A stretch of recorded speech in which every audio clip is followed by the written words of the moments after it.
गलती पे, इंसाफ चाहिए।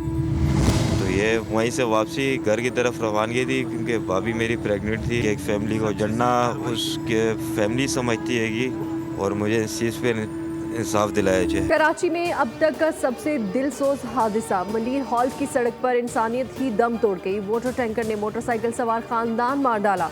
मलीर हॉल्ट बस स्टॉप पर मोटरसाइकिल सवार शोहर, हामला बीवी जाँ बहक। जन्म लेने वाला बच्चा भी सड़क पर ही चल बसा। लर्जाखेज मनासिर देखकर आवाम भी मुश्तिल। वाटर टैंकर को आग लगाने की कोशिश, पुलिस ने ड्राइवर और हेल्पर को गिरफ्तार करके टैंकर तहवील में ले लिया। मुतवफ़ी अब्दुल क़य्यूम के भाई ने बोल से गुफ्तगू में कहा, करीबी रिश्तेदारों से मौत की इत्तला मिली।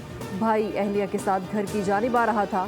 शादी 1 साल कबल हुई थी। हुकूमत टैंकर माफिया को लगाम दे।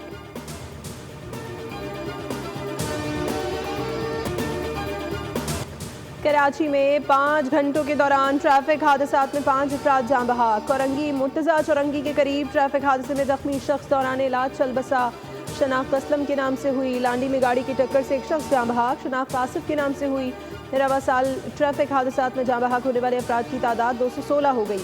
जख्मियों की तादाद 2700 से ज़ायद हो गई। रेस्क्यू काम के मुताबिक शहर में हैवी ट्रैफिक से कुचलकर जाँ बहक अफराद की तादाद 68 हो गई।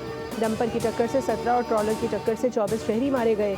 वाटर टैंकर की टक्कर से 14 अफराद की जानें गई। मजदा की टक्कर से 5 अफराद जाँ बहक हुए। बस ने 8 अफराद को कुचलकर जाँ बहक किया। दीगर ट्रैफिक हादसात में 162 मर्द और 23 खवातीन जाँ बहक हुए।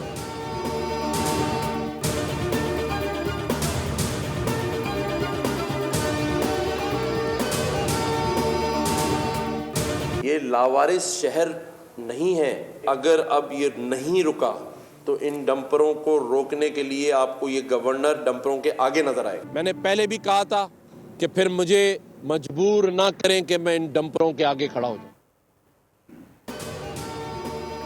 हादसात होते रहे, लोग मरते रहे, बयानात आते रहे। गवर्नर सिंध कामरान टेसोरी ने भी नया ऐलान कर दिया। कहा कि डंपर टैंकर्स माफिया कान खोलकर सुन ले, इनका जीना हराम कर दूंगा। डंपर्स माफिया के खिलाफ अवामी अदालत में फैसला करूंगा। कराची में आज टैंकर्स ने 3 जानें ले ली। कानून साजी होनी चाहिए। ट्रैफिक गर्दी के खिलाफ मौसर आवाज़ बुलंद कर रहा हूँ और मेरी गुफ्तगू से बहुत लोगों को तकलीफ पहुँच रही है, इसलिए सोशल मीडिया पर मेरे खिलाफ प्रोपेगेंडा किया जा रहा है।